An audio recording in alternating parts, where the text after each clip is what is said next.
Hello साथियों, आप सभी का अपने चैनल पर स्वागत करते हैं वन स्टेप सक्सेस में। तो आज का जो मेरा टॉपिक है वह है वर्ब एडवांस देखेंगे। तो हमने बहुत सारे टॉपिक को कवर कर चुका है। वर्ब बेसिक भी कंप्लीट कर चुके हैं। Non pronoun, adjective, adverb, conjunction, preposition, conditional sentence, subject, verb, agreement, article, ये सारे टॉपिक कवर हो चुका है इसका। तो इसको देख सकते हैं आप मेरे वीडियो में दिया हुआ है। तो आज वर्ब एडवांस में देखेंगे kinds of verb. Kinds of verb में होता है पहला इनफाइनाइट वर्ब, दूसरा अनफाइनाइट वर्ब और तीसरा ट्रांजिटिव वर्ब है। तो आपसे पूछा जाए कि काइंड्स ऑफ वर्ब कितने प्रकार के होते हैं, तो आप बताइएगा कितना कि 3 प्रकार के होते हैं। कौन कौन होते हैं? तो फाइनाइट वर्ब होते हैं, नॉन फाइनाइट वर्ब होते हैं, ट्रांजिटिव वर्ब होते हैं और इंट्रांजिटिव। सॉरी 4 प्रकार के होते हैं। कौन कौन? तो finite verb, non finite verb, transitive verb और इंट्रांजिटिव वर्ब। फाइनाइट में नॉन फाइनाइट, ट्रांजिटिव में इंट्रांजिटिव लगा दीजिएगा।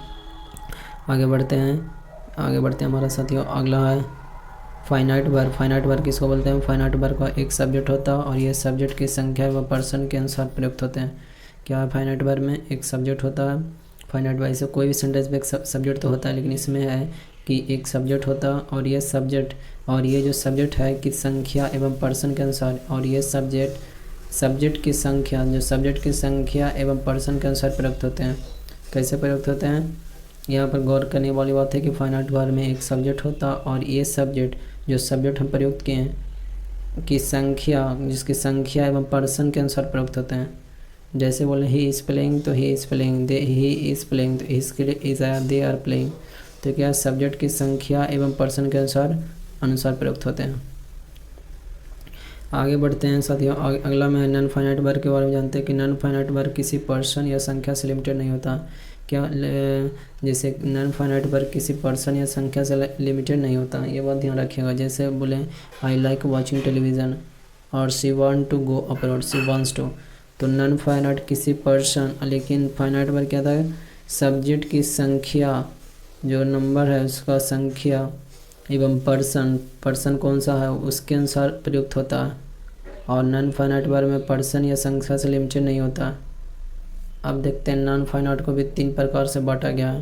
पहला इन्फिनेटिव, दूसरा है जेरेंड और तीसरा है पार्टिसिपल। तो हमने पहले क्या पढ़ा? वर्ब को 4 प्रकार में बांटा, finite, non finite, transitive, intransitive. फिर नॉन फाइनाइट को फिर 3 भाग में बांटा गया है। पहला क्या है? इन्फिनेटिव, दूसरा जेरेंड, पार्टिसिपल। तो इन्फिनेटिव बोलते हैं 2 + V1। इन्फिनेटिव एक प्रकार का नाउन है। यह क्या? एक प्रकार का नाउन है जिसमें वर्ब के भी गुण होते हैं, उसको बोलते हैं इन्फिनेटिव। अतः हम इन्फिनेटिव को वर्ब नाउन भी कहते हैं, क्योंकि वह नाउन होता है जिसमें क्या होता है? वर्ब का भी गुण होता है। जैसे बोले to are is human, 2 + V1 क्या? इन्फिनेटिव है और यह एक नाउन का भी काम कर रहा है, सब्जेक्ट के तौर पर यूज हुआ। अगला वांट टू स्टडी, तो 2 + V1 क्या है? इन्फिनेटिव है और सब्जेक्ट है। वांट क्या है? वर्ब है। 2 + स्टडी क्या है? ऑब्जेक्ट है, यानी यह एक नाउन का काम कर रहा है। I want to study English, तो आई सब्जेक्ट हुआ, वॉन्ट वर्ब हुआ, टू स्टडी इन्फिनेटिव हुआ, ये नाउन की तरह काम किया। ऊपर दिए वाक्य देखें तो वाक्य 1 में 2 + V1 सब्जेक्ट के रूप में प्रयुक्त हुआ। उसी तरह वाक्य 2 में 2 स्टडी भी ऑब्जेक्ट के रूप में प्रयुक्त हुआ और 2 स्टडी जो वॉन्ट वर्ब का ऑब्जेक्ट है। लेकिन अगर इंग्लिश को ऑब्जेक्ट के रूप में ले जाए तो 2 + स्टडी वर्ब का कार्य कर रहा है। जब हम वॉन्ट को वर्ब लेते हैं तो 2 + स्टडी क्या हो जाएगा? मेरा ऑब्जेक्ट हो जाएगा। और यदि इंग्लिश को ऑब्जेक्ट लेते हैं तो 2 + स्टडी हमारा क्या होगा? वर्ब हो जाएगा। तो अतः 2 + V1 को नॉन भी कहते हैं, वर्ब दोनों के रूप में प्रयुक्त होगा। इस उदाहरण के आधार पर हम कह सकते हैं। तो ये बात सीख लिए इन्फिनिटी का प्रयोग। आगे देखते हैं जेरेंड। जेरेंड का प्रयोग में देखेंगे साथियों, जेरेंड होता है V1 + ing, यानी जेरेंड एक प्रकार का क्या है? वर्ब है जो ing में ख़त्म होता है और जिसमें नॉन के भी गुण होते हैं। जैसे इन्फिनिटी में एक प्रकार का नाउन है जिसमें वर्ब के भी गुण होते हैं, उसी तरह जेरेंड में भी एक प्रकार का वर्ब है जो ing के साथ खत्म होता है और जिसमें नॉन के भी गुण होते हैं। तो नॉन जब वर्ब का काम करे तो उसको बोलते हैं जेरेंड, ये बात ध्यान रखिएगा। पर्सन तो आप जानते होंगे, फर्स्ट पर्सन सेकंड पर्सन के अनुसार, ये तो जानते होंगे आप। आगे देखते हैं जैसे स्विमिंग इज़ गुड एक्सरसाइज, तो स्विमिंग यहाँ क्या? जेरेंड है, ing से खत्म हो रहा है, यह नॉन का भी काम कर रहा है। तो नॉन जब वर्ब जब नॉन का काम करे उससे भी समझ सकते हैं। तो swimming is a good exercise. अगला आई लर्न टू ड्राइविंग, तो ये क्या? जेरेंड है। जेरेंड का यूज देखिए, आई लव वॉचिंग टेलीविज़न। तो ऊपर वाक्यवान में स्विमिंग क्या है? V1 + ing सब्जेक्ट के रूप में प्रयुक्त हो रहा है और यह नॉन का काम कर रहा है। और दूसरा में driving V1 plus ING object के रूप में प्रयुक्त हुआ लर्न के लिए। आगे watching love, watching love verb का ऑब्जेक्ट है, वाचिंग जो लव का ऑब्जेक्ट है, लेकिन अगर टेलीविज़न को ऑब्जेक्ट मान लिया जाए तो वॉच वर्ब है। यदि इसको हम ऑब्जेक्ट मान लें तो टेलीविज़न को ऑब्जेक्ट मान लें तो वाचिंग क्या हमारा वर्ब का कार्य कर रहा। अतः हम बोल सकते हैं V1 प्लस ING को हम नॉन एवं वर्ब दोनों रूप में प्रयुक्त करते हैं, जैसे हम इन्फिनिटी को प्रयुक्त करते हैं। तो ये बात समझ गए होंगे आप लोग। साथियों आगे देखते हैं, कई वर्ब एडजेक्टिव फ्रेज के बाद टू का प्रयोग होता है और यहाँ टू के बाद V1 का प्रयोग नहीं होगा, क्योंकि कई जो वर्ब है एडजेक्टिव फ्रेज के बाद क्या करते हैं, टू का प्रयोग होता है। तो यहाँ टू के बाद V1 का प्रयोग नहीं होगा, इसलिए बल्कि V1 प्लस ING का फॉर्म का प्रयोग होगा। ये बात ध्यान रखिएगा। 2 मिनट में हम आते हैं। तो चलिए साथियों, हम जेरंड देख रहे थे। जेरंड होता है V4 प्लस, जब नॉन वर्ब जब क्या जेरंड होता है V1 प्लस ING। जेरंड एक प्रकार का वर्ब है जिसमें नॉन के भी गुण होते हैं। ये बात ध्यान देख लिए थे हम लोग। आगे देखते हैं, नोट में कोई वर्ब एडजेक्टिव फ्रेज के बाद टू का प्रयोग होता है। कई वर्ब और एडजेक्टिव और फ्रेज के बाद टू का प्रयोग होता है। यहाँ टू के बाद V1 का प्रयोग नहीं होगा, बल्कि ING फॉर्म का प्रयोग होगा। ये बात याद रखिए कि वर्ब एडजेक्टिव फ्रेज के बाद टू का प्रयोग होता है। यहाँ टू के बाद V1 का प्रयोग नहीं होगा, बल्कि V1 प्लस ING का प्रयोग होगा। जैसे verb plus used to, accustomed to, averse to, with a view to, addicted to, devoted to, in addition to, look forward to, object to, owing to, given to, taken to, prone to. ये सारे के बाद क्या होता है, two plus V1 का प्रयोग नहीं होगा। इन सारे के बाद हम जेरंड का प्रयोग करेंगे। ये बात याद रखिएगा, verb plus use to, accustomed to, averse to, with a view to, addicted to, devoted to, in addition to, look forward to, object to, owing to, given to, taken to, prone to. जैसे उदाहरण देखिए, he is addicted to. Addicted to के बाद हम लोग two plus V1 का प्रयोग नहीं किए, बल्कि हम जेरंड का प्रयोग किए। तो यही बात यहाँ पर गौर करना था। आगे में I am looking forward to meeting, V4 का प्रयोग किए, जेरंड का प्रयोग किए। अगला, he was use to driving. Use to के बाद वर्ब के बाद यूज टू के बाद V4 का प्रयोग किए, on the right when he was in London. आगे देखते हैं, दूसरों शब्दों में कहा जाए, अगर कोई फ्रेजल वर्ब टू में ख़त्म होता है तो उसके बाद V1 नहीं, V1 प्लस ING का प्रयोग करते हैं। जैसे I am looking forward to meeting, to के V1 प्लस ING फॉर्म में, लुकिंग फॉरवर्ड टू के बाद V4 हो गया, यानी V1 प्लस ING। अगला, ही इज़ गिवन टू के बाद V4 का प्रयोग करेंगे। फिर फ्रेजल वर्ब टू से ख़त्म होगा तब उसके बाद हम V4 का प्रयोग करेंगे। जैसे he is prone to making the same mistake again and again. अगला, he got use to driving, तो V4 का प्रयोग किए, V1 प्लस ING फॉर्म का। आगे है साथियों, लेकिन मॉडल में यूज टू के बाद V1 का प्रयोग करते हैं, ये बात ध्यान रखिएगा। जैसे I use to drive on right. अब वाक्य डी और ई के बीच अंतर देखते हैं। जो वाक्य डी और ई में, सेंटेंस डी और ई के बारे में अंतर देखते हैं। अगर यूज टू के पहले वर्ब का यूज़ हो तो यूज टू के बाद V4 लगाया जाएगा। जैसे देखिए, वर्ब यूज टू के पहले अगर यूज टू के पहले वर्ब यूज हो तो यूज टू के बाद क्या हो जाएगा, हम जेरंड को लगाएंगे, V1 प्लस ING का फॉर्म। और इधर देखते हैं, सेंटेंस ई में देखते हैं, अगर यूज टू के पहले वर्ब नहीं है, सब्जेक्ट है सीधे, तो यूज टू के बाद क्या लगाएंगे, V1 लगाएंगे। ये बात याद रखिएगा कि यदि साथियों यूज टू के पहले यदि वर्ब रहे तो अगला मतलब कि बाद में यूज टू के बाद हम V4 लगाएंगे, यानी V1 प्लस ING लगाएंगे, यानी जेरंड फॉर्म लगाएंगे। और यदि यूज टू के पहले वर्ब नहीं है तो यूज टू के बाद हम V1 लगाएंगे। और ये जो डी वाला में ये आदतन क्रिया को दर्शाता है। जैसे he got use to driving on the right when he was in London, क्या करता है, ये आदतन क्रिया को दिखाता है। और ये जो है पास्ट क्रिया को दिखाता है, कौन वाला, तो ई वाला sentence, I use to drive on the right, ये पास्ट को रूटीन को दिखाता है। और ये क्या आदतन क्रिया को दिखाता है। जैसे he got use to driving on the right when he was London. और ये किसी भी टेंस में हो सकते हैं। यूज टू के पहले आने वाला वर्ब वाक्य में टेंस का निर्धारण करता है, और ये किसी भी टेंस में होते हैं, ये बात ध्यान रखिएगा। जो हम ये दोनों का अंतर देख रहे हैं डी वाला, और यूज टू के पहले आने वाला वर्ब जो वर्ब है वाक्य के टेंस का निर्धारण करता है। वह प्रेजेंट में है तो प्रेजेंट का टेंस का वाक्य होगा, और पास्ट में है तो पास्ट टेंस का वाक्य होगा, फ्यूचर में है तो फ्यूचर टेंस का वाक्य होगा। यानी कहने का सेंस है कि यूज टू के पहले जो भी वर्ब होगा वही टेंस हमारे सेंटेंस का निर्धारण करेगा कि कौन सा टेंस का वाक्य है। लेकिन जो ई वाला सेंटेंस में है इसमें हमारे केवल पास्ट ही होगा, ये जो एक ही टेंस को फॉलो करता हुआ है पास्ट टेंस। तो ये दोनों के बीच में अंतर हम देख लिए। आगे देखते हैं पार्टिसिपल के बारे में देख रहे हैं। पार्टिसिपल जो शब्द वर्ब एवं ऑब्जेक्टिव दोनों का कार्य करे वह पार्टिसिपल कहलाता है। यानी वर्ब भी हो और एडजेक्टिव किसको बोलते हैं, जो विशेषता बताती है उनको। तो पहला क्या है, प्रेजेंट पार्टिसिपल किसको बोलते हैं, V1 प्लस ING को बोलते हैं प्रेजेंट पार्टिसिपल। जैसे hearing the noise be rushed out of the restaurant, hearing the noise, तो हियरिंग क्या हुआ, प्रेजेंट पार्टिसिपल हुआ। तो साथियों आगे देखते हैं हम हमारा पार्टिसिपल शुरू किए थे। पार्टिसिपल होता है जो शब्द वर्ब एवं एडजेक्टिव दोनों का कार्य करे वह पार्टिसिपल कहलाता है। यानी वर्ब भी हो और एडजेक्टिव भी हो।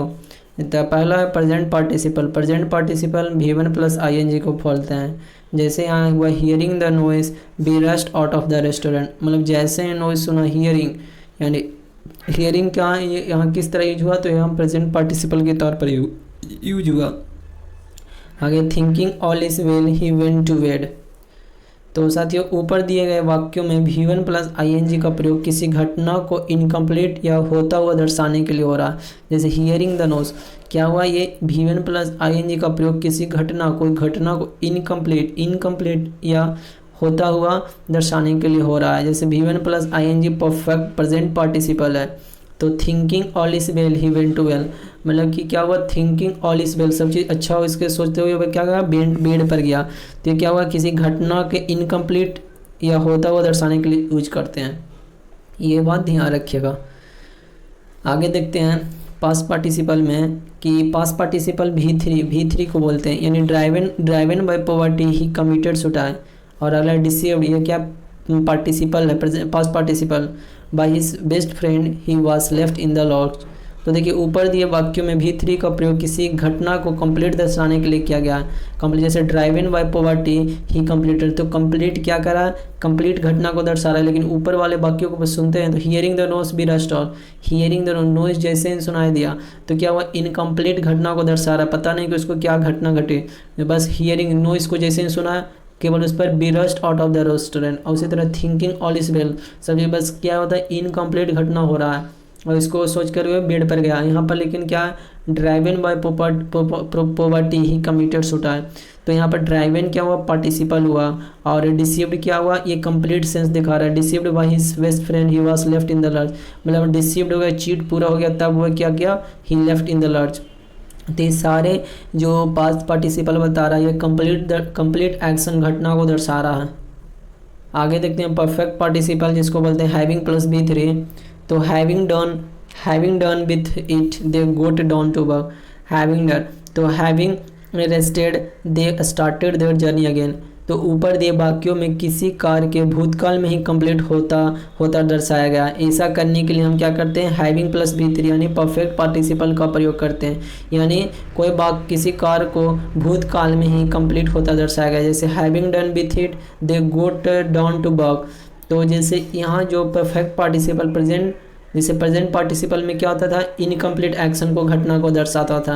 और पास्ट पार्टिसिपल में जो प्रेजेंट पार्टिसिपल था V4 था और पास्ट पार्टिसिपल V3 था, इसमें कंप्लीट एक्शन को दर्शा रहा है। और परफेक्ट पार्टिसिपल में हैविंग प्लस V3 है, यानी ऊपर दिए वाक्यों में जो किसी कार्य को भूतकाल में ही कंप्लीट होता दर्शाया गया कि भूतकाल में पास्ट में होता दर्शाया गया, इसलिए हम इसे हैविंग प्लस V3 का प्रयोग करते हैं। जैसे हैविंग रेस्टेड, जैसे ही रेस्ट किया भूतकाल में, they start their journey again.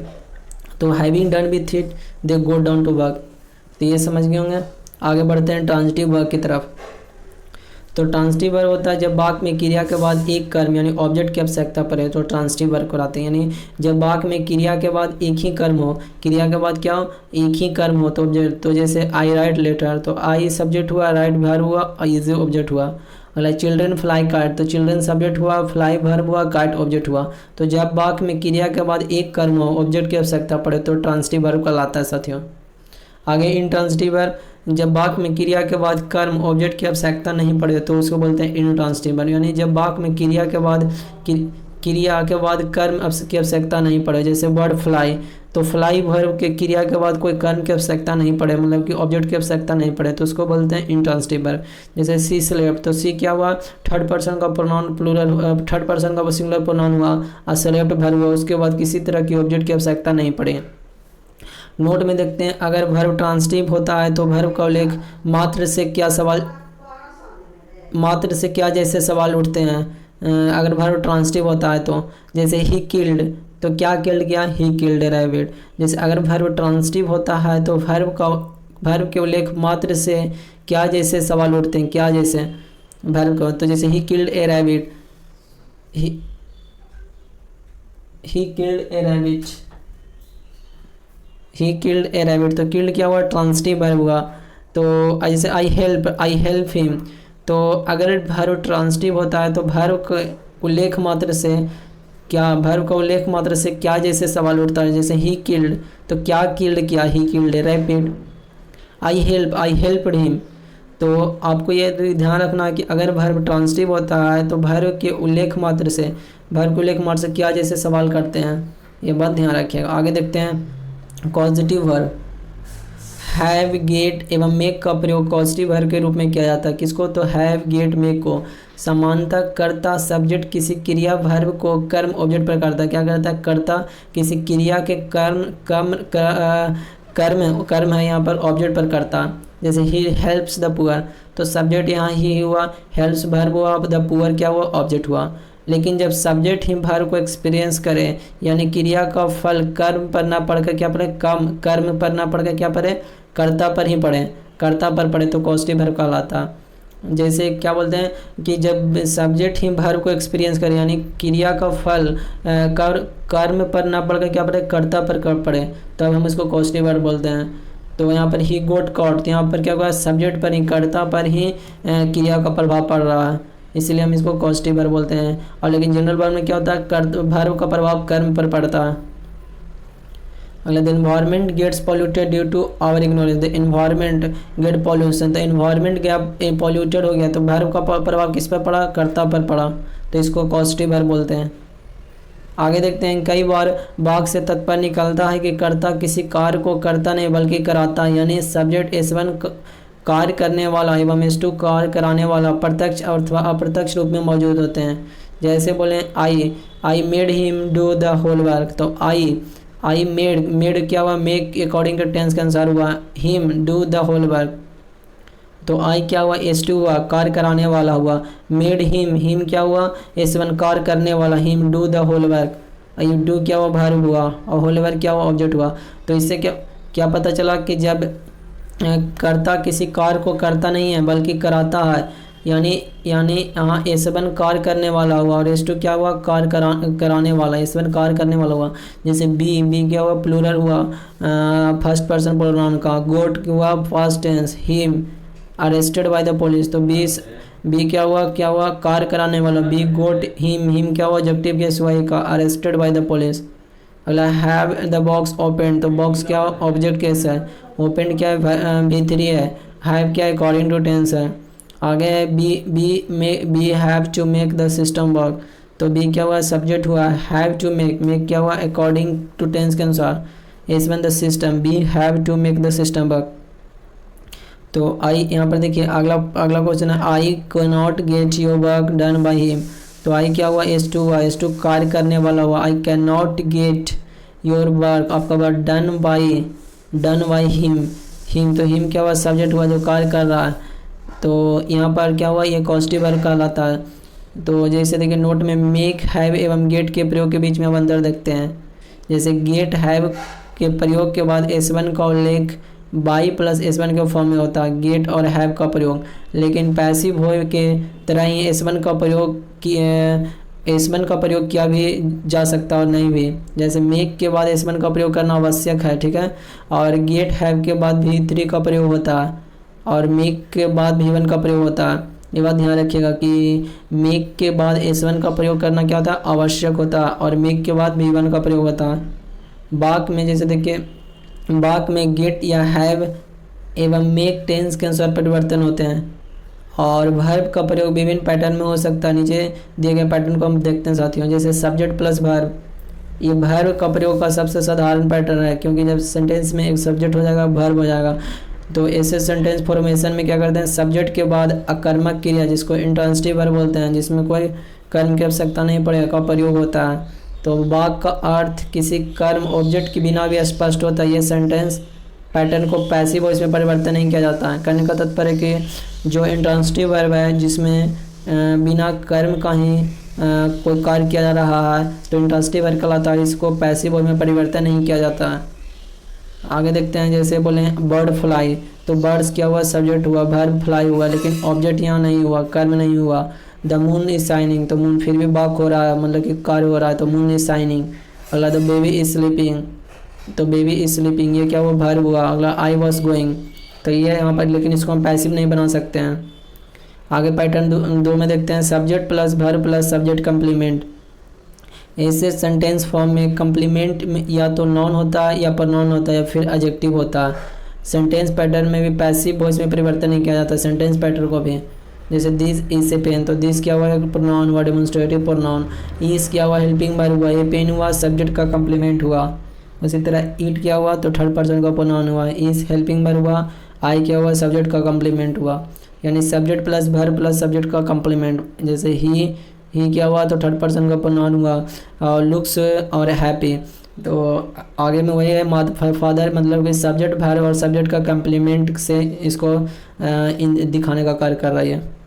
आगे पैटर्न में देखते हैं, subject plus verb plus direct object. Direct object के बाद इसमें देखते हैं, जब कई वर्ब सकर्मक क्रिया ट्रांसिटिव वर्ब होते हैं और ट्रांसिटिव वर्ब के बाद ऑब्जेक्ट का उल्लेख होना जरूरी होता है, वरना वाक्य स्पष्ट नहीं होता। यानी कि सकर्मक क्रिया में ट्रांसिटिव वर्ब में जो कर्म का उल्लेख यानी ऑब्जेक्ट का उल्लेख होना बहुत जरूरी होता है, लेकिन इंट्रांसिटिव वर्ब में ऐसा नहीं होता। उसमें बिना ऑब्जेक्ट का भी हम लोग वाक्य बना सकते हैं। जैसे, लेकिन यहाँ पर देखिए आई नो हिम, तो आई क्या हुआ, फर्स्ट पर्सन का प्रोनाउन हुआ, नो हिम, तो डायरेक्ट ऑब्जेक्ट हुआ हिम। जैसे सी ओपन द डोर, तो सी क्या हुआ, सब्जेक्ट हुआ, ओपन वर्ब हुआ, द डोर क्या हुआ, डायरेक्ट ऑब्जेक्ट। आगे you should help your self, तो यू सब्जेक्ट हुआ, वर्ब क्या हुआ, शुड हेल्प, और योर सेल्फ डायरेक्ट ऑब्जेक्ट हुआ, यू के अनुसार हुआ। आगे पैटर्न 4 में है, subject plus verb plus indirect object plus direct object. जब वाक्य में दो ऑब्जेक्ट हो तो इनडायरेक्ट ऑब्जेक्ट जो समानता इनडायरेक्ट सजीव होता है का उल्लेख पहले होता है। ये बात याद रखिएगा, जब सब्जेक्ट वर्ब इनडायरेक्ट और डायरेक्ट ऑब्जेक्ट हो तो पहले हम इनडायरेक्ट ऑब्जेक्ट को प्रयोग करते हैं, जो समानता जीव के लिए प्रयोग करते हैं। जैसे उदाहरण में देखें, आई गेव हर, तो हर का प्रयोग पहले किए। माई बुक डायरेक्ट ऑब्जेक्ट है क्योंकि नॉन लिविंग भी है, और इसका लोग इसका उल्लेख बाद में करते हैं। उसी तरह दूसरा में, I bought her A purse. अगला, she should me his note. आगे देखते हैं रूल 5 में कि subject plus verb plus direct object plus preposition plus prepositional object होता है। अगर पैटर्न 4 में को हम इस तरह परिवर्तन करना चाहें कि डायरेक्ट ऑब्जेक्ट का उल्लेख पहले तो हो और डायरेक्ट ऑब्जेक्ट के बाद एक प्रीपोजिशन का प्रयोग होगा, फिर हम इनडायरेक्ट ऑब्जेक्ट का, तो जैसे देखिए आई गेव V2 हुआ, माई बुक डायरेक्ट ऑब्जेक्ट हुआ, डायरेक्ट ऑब्जेक्ट कहाँ प्रयोग किए, नॉन लिविंग को, और फिर टू का प्रयोग किए, फिर प्रीपोजिशनल ऑब्जेक्ट को हर का प्रयोग किए। और इसी तरह I bought a purse, purse क्या हुआ, direct object for preposition her. He sold his notes to क्या हुआ, प्रीपोजिशन हुआ, मी एंड माई फ्रेंड। तो साथियों, कई वर्ब का प्रयोग पैटर्न 4 एवं 5 दोनों में किया जाता है। अब पैटर्न 5 का प्रयोग ज़्यादा उचित होता है क्योंकि अगर डायरेक्ट ऑब्जेक्ट कम महत्वपूर्ण या फिर इनडायरेक्ट ऑब्जेक्ट ज़्यादा लंबा हो तो इस केस में हम करते हैं प्रयोग। अगर पैटर्न 6 में देखते हैं, subject plus verb plus non या प्रोनाउन प्लस एडजेक्टिव होता है। तो ऐसे सेंटेंस फॉर्म में एडजेक्टिव उस अवस्था को दर्शाता है जो क्रिया के वजह से हुआ या फिर नॉन एवं एडजेक्टिव को मिला के ऑब्जेक्ट बनाया गया। किसकी वजह से हुआ, एडजेक्टिव उस अवस्था को दर्शाता है जो क्रिया की वजह से हुआ, जो कार्य को करने, जो क्रिया जो हो रहा है, होने का कार्य हो रहा है उसकी वजह से होता है, या फिर नॉन एवं एडजेक्टिव को मिला के ऑब्जेक्ट बनाया जाता है। जैसे ही पुश्ड, ही प्रोनाउन हुआ, pushed the door open, the door open, तो ओपन का एडजेक्टिव हुआ। जैसे ही she washed the plates clean, I like my tea strong. तो इस पैटर्न में प्रयुक्त होने वाला जो वर्ब है, get keep, beat, drive, make, paint, leave, turn, find, like bees, ये सारे इस पैटर्न वाले भर इस पैटर्न में प्रयुक्त होने वाले वर्ब हैं। आगे पैटर्न साथ में देखते हैं, subject plus verb plus preposition plus prepositional object. जैसे दिस कार बिलोंग्स वर्ब हुआ, टू प्रीपोजिशन प्रीपोजिशनल ऑब्जेक्ट मी हो गया। जैसे सी मेट्स, ये सारे पैटर्न है कि इस तरह से पैटर्न फॉलो करता है ये sentence. She meets with an accident, he succeed in his attempt. Pattern 8 में है कि subject plus verb plus to plus infinity यानी as object of the verb. जैसे सी वांट्स टू स्लीप, तो 2 + V1 इन्फिनिटी हुआ, he forget to take his medicine, I hope to pass the exam. तो ये था। आगे देखते हैं, आगे इस पैटर्न में प्रयुक्त होने वाला जो वर्ब है, यहाँ पर जो हम लोग वर्ब को प्रयुक्त करेंगे, subject plus verb plus to infinity में प्रयुक्त होने वाला जो वर्ब है, लाइक हुआ, लव हुआ, प्रीफर हुआ, बिगिन हुआ, start, agree, try, attempt, choose, continue, intend, propose, desire, bees, want, hate, dislike, hope हुआ, एक्सेप्ट हुआ, प्रोमिस हुआ, फियर हुआ, रिमेंबर हुआ, फॉरगेट हुआ, ऑफर हुआ, लर्न हुआ। आप पैटर्न साथ में देख, पैटर्न सब्जेक्ट प्लस वर्ब या नॉन या प्रोनाउन है, प्लस उसके बाद इन्फिनिटिव। जैसे subject I, verb want, noun या प्रोनाउन में यू का प्रयोग किया, और इन्फिनिटिव 2 + V1 प्लेन ऑब्जेक्ट का रखें। उसी तरह doctor advise him to rest, I allowed Rohit to go. तो इस पैटर्न में वर्ब जो प्रयुक्त होगा, वर्ब जो प्रयुक्त होगा वह आस्क होगा, टेल होगा, order, command, persuade, encourage, urge, want, wish, request, intend, expect, force, attempt होगा, टीच होगा, इनवाइट होगा, हेल्प होगा, वार्न होगा, like, love, hate, allow, permit, remind, cause, mean, dare. ये सारे वर्ब का प्रयोग करेंगे इस पैटर्न में, जो सब्जेक्ट प्लस वर्ब नॉन या प्रोनाउन का प्रयोग करेंगे, उसके बाद इन्फिनिटी वाले पैटर्न में। अगर पैटर्न 10 देखते हैं, subject plus verb plus gerund का प्रयोग करते हैं। इस पैटर्न में जेरेंड वाक्य के ऑब्जेक्ट का कार्य करता है, वाक्य के ऑब्जेक्ट का। जैसे सी स्टार्टेड सिंगिंग, अगला ही हैज़ फिनिश्ड टॉकिंग, अगला आई लव टीचिंग। तो इस पैटर्न में प्रयुक्त होने वाला मुख्य शब्द हुआ begin, start, love, like, hate, stop, finish, enjoy, prefer, fear, remember, forget, mind, miss, suggest, practice, try, understand, keep, help, advice, admit, avoid, consider, intend, delay, deny, detest, can't help, rest, differ, birth, risk, it is non good, propose, regret, anticipate. ये सारे subject plus verb plus gerund का form use होता है। Pattern 11 में देखते हैं, तो subject plus verb plus non या प्रोनाउन फिर प्रेजेंट पार्टिसिपल। जैसे I saw him crossing the bridge, crossing the bridge क्या हो, प्रेजेंट पार्टिसिपल। अगला I hear him shouting, you kept me writing. तो इस पैटर्न में जो वर्ब होगा see, hear, smell, feel, watch, notice, find, observe, listen, get, catch, keep, leave, set, start. ये सारे वर्ब इसमें प्रयुक्त होगा पैटर्न में। आगे देखते हैं पैटर्न 12 में। पैटर्न 12 में देखते हैं, subject plus verb plus non या प्रोनाउन है, उसके बाद प्लेन इन्फिनिटिव होता है। जैसे I will not let you go, तो यहाँ पर आई विल वर्ब हुआ, फिर नॉन या प्रोनाउन का प्रयोग करेंगे, फिर प्लेन इन्फिनिटी का प्रयोग करेंगे। अगला be made him finish the work, और उसी तरह I made the boy leave the room. तो इस पैटर्न में प्रयुक्त होने वाला वर्ब क्या है, see, watch, notice, observe, hear, listen, feel, make, let, help, need होता है। आगे देखते हैं वर्ब के बारे में, being ill I could not come. तो यहाँ पर being a rainy day I could not come, being a rainy day, तो ये गलत हो जाएगा। Walking along the road my pen fell down, ये भी गलत हो गया। अगर पहले वाक्य में बीइंग के पहले किसी सब्जेक्ट का उल्लेख नहीं हो, बीइंग के पहले किसी सब्जेक्ट का उल्लेख नहीं हो, तो सेकंड भाग में सब्जेक्ट आई पहले भाग का भी सब्जेक्ट बन जाता है और वाक्य 1 का अर्थ सही निकलता। लेकिन अगर दूसरे वाक्य में बीइंग के पहले सब्जेक्ट इट का प्रयोग ना किया जाए, तो ये आई जो है रेनी डे का भी सब्जेक्ट बन जाता है, जो रेनी डे उसका भी सब्जेक्ट बन जाता है, और इस वाक्य का अर्थ गलत हो जाता है।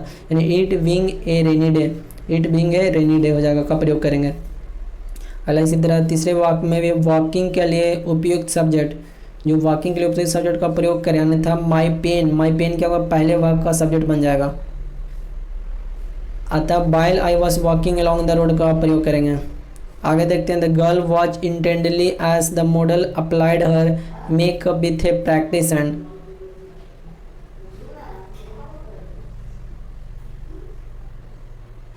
तो आगे हम देखेंगे साथियों, यहाँ तक अभी देख लिए हैं, आगे का हम टॉपिक अगले क्लास में देखेंगे। साथियों आप सभी का अपने चैनल में स्वागत करते हैं। तो हमने वर्ब देख रहे थे और एडवांस वाला वर्ड वर्ब। तो यहाँ पर देखिए, यहाँ पर देखे थे, यहाँ पर तक देख लिए थे। Being ill I could not come, पहला being ill I could not come. अगला में क्या है, being a rainy day I could not come. अगला क्या है, walking along the road my pen fell down. तो देखिए पहला वाक्य, अगर पहले वाक्य में बीइंग के पहले किसी सब्जेक्ट का उल्लेख, बीइंग के पहले क्या, किसी सब्जेक्ट का उल्लेख नहीं हो तो सेकंड भाग का जो सब्जेक्ट आई पहले भाग का भी सब्जेक्ट बन जाता है और वाक्य का अर्थ सही निकलता है। यानी being ill I could not, यानी आई बीइंग इल, जो सेकंड भाग का जो सब्जेक्ट है आई, वह फर्स्ट भाग का भी सब्जेक्ट बन जाता है। यानी सेकंड भाग का जो सब्जेक्ट आई है पहले भाग का भी सब्जेक्ट बन जाता है। तो इस तरह हम इसको सही मान लेते हैं।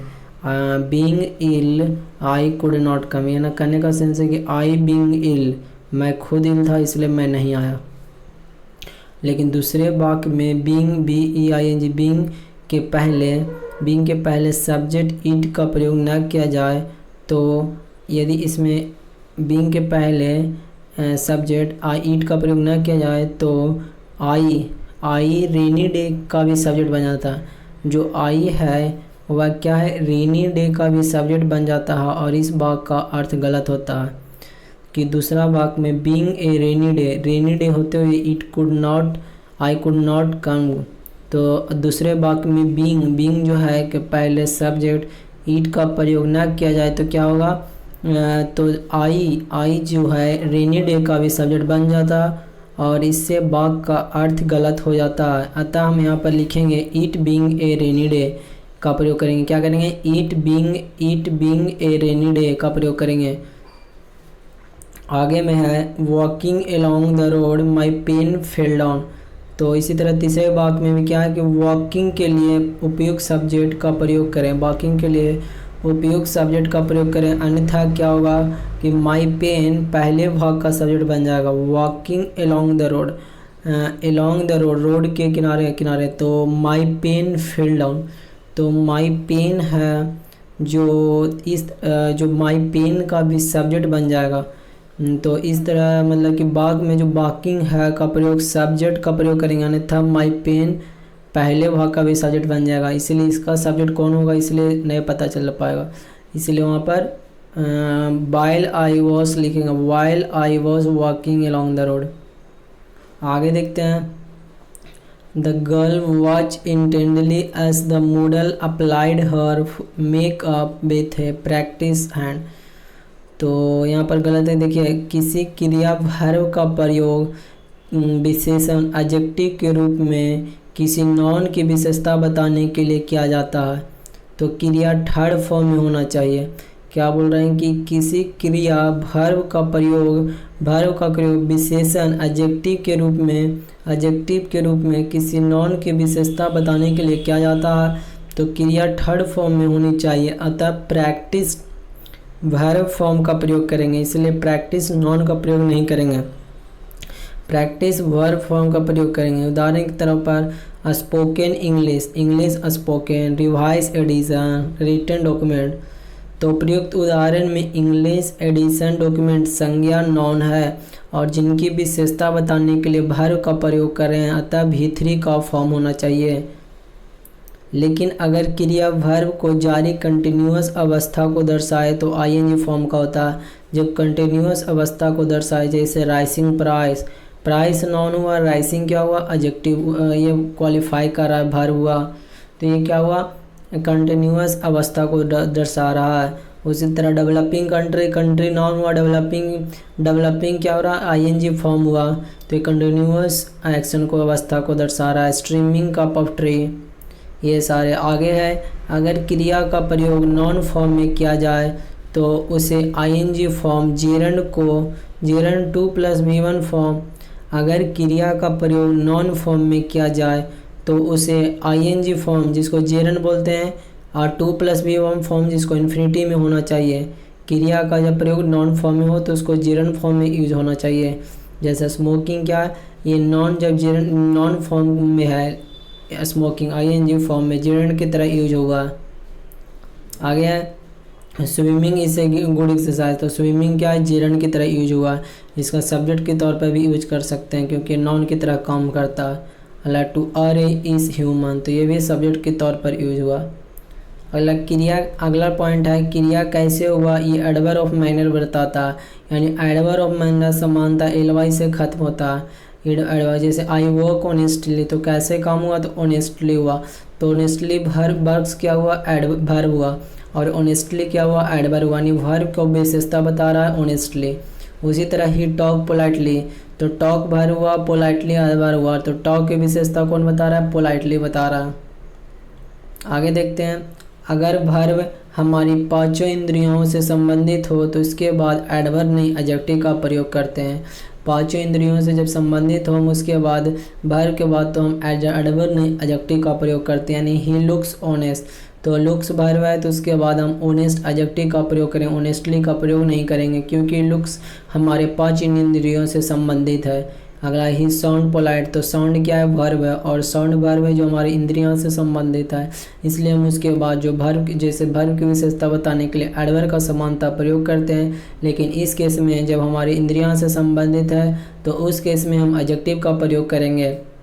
आगे देखते हैं, नीचे दिए गए 7 क्रियाएं वर्ब ऑफ सेंसेशन कहलाते हैं। जैसे बोलें लुक बोलें, सीम बोलें, साउंड बोलें, अपीयर। लुक मतलब आँख से देखना हुआ, सीम करना, साउंड मतलब मुंह से बोलना, अपीयर करना आँख से ही अपीयर देखा जाता है, स्मेल होना, टेस्ट होना, फील हुआ मौत के द्वारा होता है। आगे वर्ब ऑफ सेंसेशन के अलावा be, become, turn, get, grow, keep, रहना, मेक एवं प्रूव को भी एडवर्ब नहीं एडजेक्टिव मॉडिफाई करते हैं। कौन कौन, बी हुआ, बिकम हुआ, टर्न हुआ, गेट हुआ, ग्रो, कीप, रहना, मेक एवं प्रभाव को भी एडवर्ब नहीं बल्कि क्या करता है, एडजेक्टिव मॉडिफाई करते हैं। आगे देखते हैं, when we hear the news he become sad.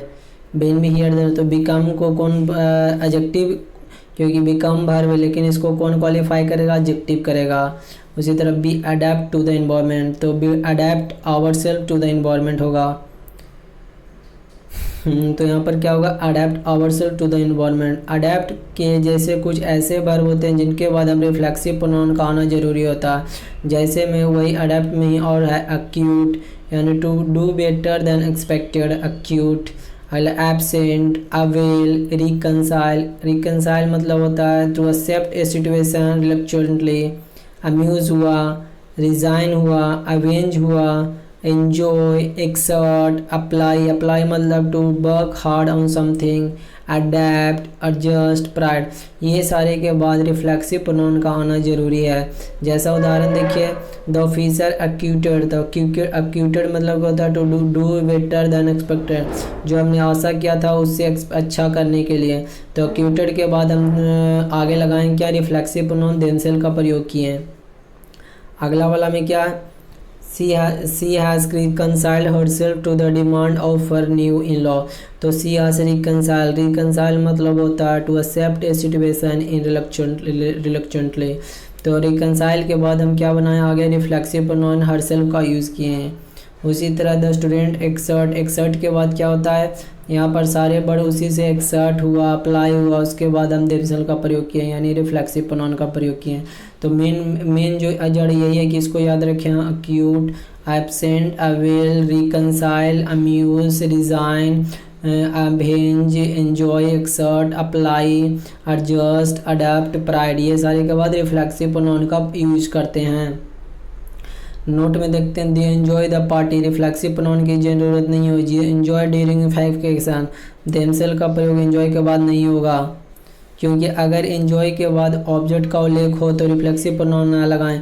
Enjoy के बाद यदि ऑब्जेक्ट का उल्लेख हो तो रिफ्लेक्सिव प्रोनाउन ना लगाएं, परंतु ऑब्जेक्ट का उल्लेख नहीं हो तब रिफ्लेक्सिव प्रोनाउन का उपयोग करेंगे। ये भी बात याद रखिएगा। जैसे ही वॉज एबसेंट, तो एब्सेंट के बाद कोई भी ऑब्जेक्ट का उल्लेख नहीं है, इसलिए रिफ्लेक्सिव प्रोनाउन का उपयोग नहीं किया, इसलिए इसके में रिफ्लेक्सिव प्रोनाउन का उपयोग किए। अगर एब्सेंट का प्रयोग वर्ब के रूप में हो तभी रिफ्लेक्सिव प्रोनाउन का प्रयोग करेंगे। सॉरी, यहाँ पर था थ्योरी कि एब्सेंट का जब प्रयोग वर्ब के रूप में होता है तभी हम रिफ्लेक्सिव प्रोनाउन का यूज़ करते हैं, लेकिन यहाँ वर्ब के रूप में यूज़ नहीं हुआ था। आगे नोट में देखते हैं, अगर एक्यूट का अर्थ बरी करना है तो ए सिक्योर्ड एक्यूट के साथ रिफ्लेक्सिव प्रोनाउन का प्रयोग नहीं करेंगे। जैसे द कोर्ट एक्यूटेड हिम, तो यहाँ बरी के सेंस में, इसीलिए हम इसके साथ रिफ्लेक्सिव प्रोनाउन का यूज़ नहीं करेंगे। लेकिन और कंडीशन है, अगर एक्यूट का अर्थ है व्यवहार करना तो एक्यूट के साथ रिफ्लेक्सिव प्रोनाउन का प्रयोग करेंगे। जैसे बोले he acquitted himself well during the right, जब एक्यूट का अर्थ होता है व्यवहार के सेंस में तो हम उसके साथ रिफ्लेक्सिव प्रोनाउन का यूज करते हैं। और जब एक्यूट का प्रयोग हम बरी के सेंस में, यानी कोर्ट में जब बरी किया जाता है, कोई पर मुकदमा चल जाता है, उस पर बरी किया करने का जब नौबत आता है तो बरी के सेंस में हम उस पर किसी तरह का रिफ्लेक्सिव प्रोनाउन का यूज़ नहीं करते हैं। आगे अगर रिकनसाइल का अर्थ सुलह करना तो रिकनसाइल के साथ रिफ्लेक्सिव प्रोनाउन का प्रयोग नहीं होगा। रिकनसाइल का अर्थ क्या है? सुलह करना, तो उसके साथ रिफ्लेक्सिव प्रोनाउन का यूज़ नहीं होगा। जैसे बोले I reconcile with him after the bitter agreement, तो उसका सुलह करना मतलब कि बिटर कड़वी तर्क के बाद हम उसके बाद रिकनसाइल कर रहे हैं, सुलह किए। आगे अगर रिकनसाइल का अर्थ बेमन से भी सही स्वीकार कर लेना तो रिफ्लेक्सिव प्रोनाउन का यूज़ करते हैं। I reconcile himself to the arrogant attitude of his boss, तो बेमन से भी स्वीकार करना, तब हम क्या करते हैं? रिफ्लेक्सिव प्रोनाउन का यूज़ करते हैं। संक्षेप में कहा जाए तो सब्जेक्ट ही क्रिया का रिसीवर हो तो ऊपर दिए गए वर्ब के साथ रिफ्लेक्सिव प्रोनाउन का प्रयोग करें, ये बात याद रखिएगा। Keep yourself away from bad company, तो keep away from bad company yourself नहीं होगा, क्योंकि यहाँ पर खुद क्या रहा, यहाँ पर यही बताएगा कि सब्जेक्ट ही क्रिया का रिसीवर है, तो इसीलिए हम रिफ्लेक्सिव प्रोनाउन का यूज़ नहीं किए। अगर he hide himself in the room, तो हिमसेल्फ को हटा दे देंगे। कीप के जैसे कुछ ऐसे वर्ब होते हैं जिनके बाद रिफ्लेक्सिव प्रोनाउन नहीं होता, जैसे keep, stop, turn, qualify, Beth, move, rest, hide, इस सारे के साथ रिफ्लेक्सिव प्रोनाउन का यूज़ नहीं होता। आगे देखते हैं, I prefer tea than, prefer के साथ जानते हैं टू का प्रयोग होते हैं। He invited me on 49 to tea. आगे वर्ब के बाद आने वाला प्रीपोजिशन या तो फिक्स्ड होता है या फिर किसी प्रीपोजिशन का प्रयोग नहीं होता।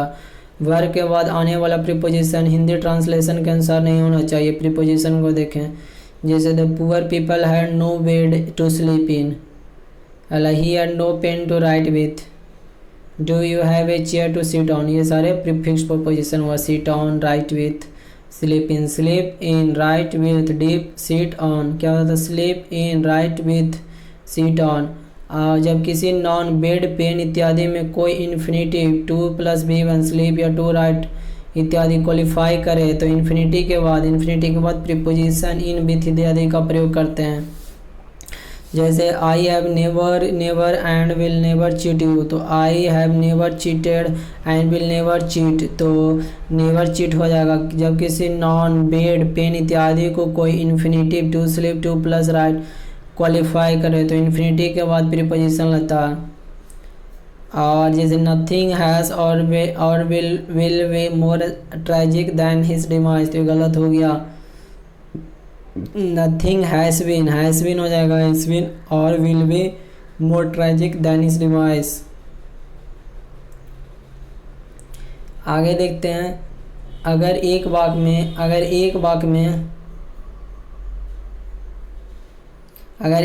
में एक वर्ब का दो फॉर्म की ज़रूरत हो तो दोनों फॉर्म का प्रयोग करेंगे। हम एक फॉर्म से काम नहीं चला सकते हैं। जैसे if he was millionaire he would help the millennium project, तो इफ़ ही वेयर, यहाँ पर क्या काल्पनिक का बाद है, तो if he were a millionaire he would help the project, he would help the millennium project हो जाएगा। काल्पनिक पद के लिए सब्जेक्ट के साथ वेयर का प्रयोग करते हैं।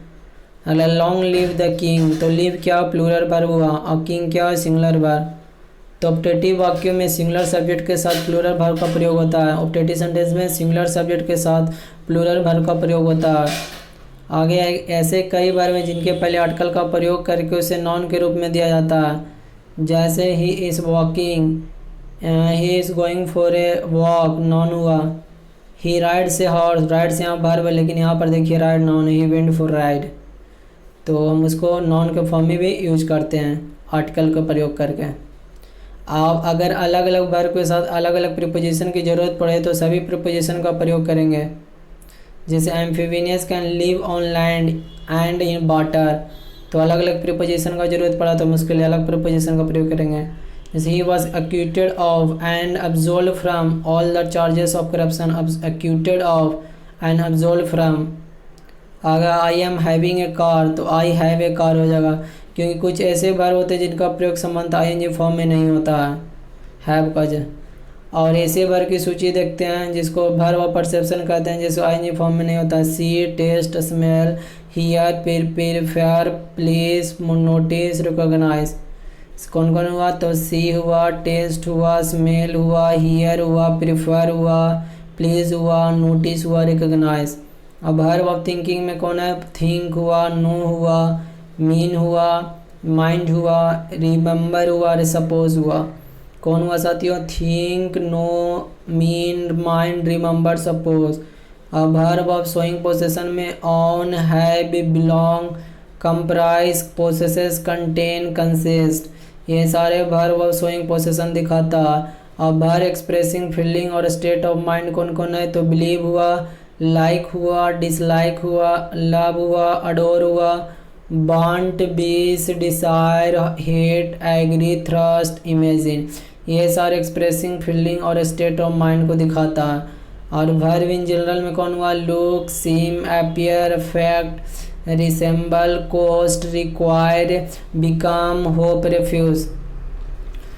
आगे देखते हैं एडवर्ब एज का प्रयोग नीचे दिए गए वर्ब के साथ किया जाता है। एडवर्ब एज का प्रयोग जैसे record as, describe as, define as, treat as, view as, known as. और एडवर्ब एज का प्रयोग नीचे दिए वर्ब के साथ नहीं करते हैं। नेम एज नहीं लिख सकते हैं, इलेक्ट एज का प्रयोग नहीं करेंगे, थिंक एज नहीं, कंसिडर नहीं, कॉल के साथ एज नहीं, अपॉइंट एज नहीं, मेक एज नहीं, चूज एज नहीं। तो एडवर्ब एज का प्रयोग नीचे दिए वर्ब के साथ नहीं करते हैं। जैसे उदाहरण आई रिगार्ड एज का प्रयोग करेंगे after him, I regard him as my brother. आगे साथियों बायोलॉजी हैज डिफाइंड, तो बायोलॉजी हैज बीन डिफाइंड, तो डिफाइंड एज हो जाएगा defined as the study of organism. अगला he is considered as, considered के साथ एज का प्रयोग नहीं करते हैं। अभी यहाँ पर देखें ना, कंसिडर्ड के साथ एज का प्रयोग नहीं करते हैं। निगलेक्ट हुआ, नेम हुआ, इलेक्ट हुआ, थिंक हुआ, कंसिडर हुआ, कॉल हुआ, पॉइंट हुआ, मेक हुआ, चूज हुआ, ये सारे के साथ एज का प्रयोग नहीं करते हैं। द टीचर कॉल्ड, तो कॉल्ड हिम एज, तो कॉल्ड के साथ एज का प्रयोग नहीं करते हैं इसलिए एज को हटाइए। अपॉइंट के साथ भी एज का प्रयोग नहीं करते हैं और थिंक के साथ भी एज का प्रयोग नहीं करते हैं। आगे देखते हैं अगर वाक्य में इट इज़ हाई टाइम या फिर इट इज़ टाइम का प्रयोग हो तो उसके बाद सब्जेक्ट का उल्लेख हो तो सब्जेक्ट के बाद भी टू का प्रयोग होते हैं। यानी इट इज़ हाई टाइम या इट इज़ टाइम का प्रयोग हो और उसके बाद क्या हो? सब्जेक्ट का उल्लेख हो तो सब्जेक्ट के बाद हम भी टू का प्रयोग करते हैं।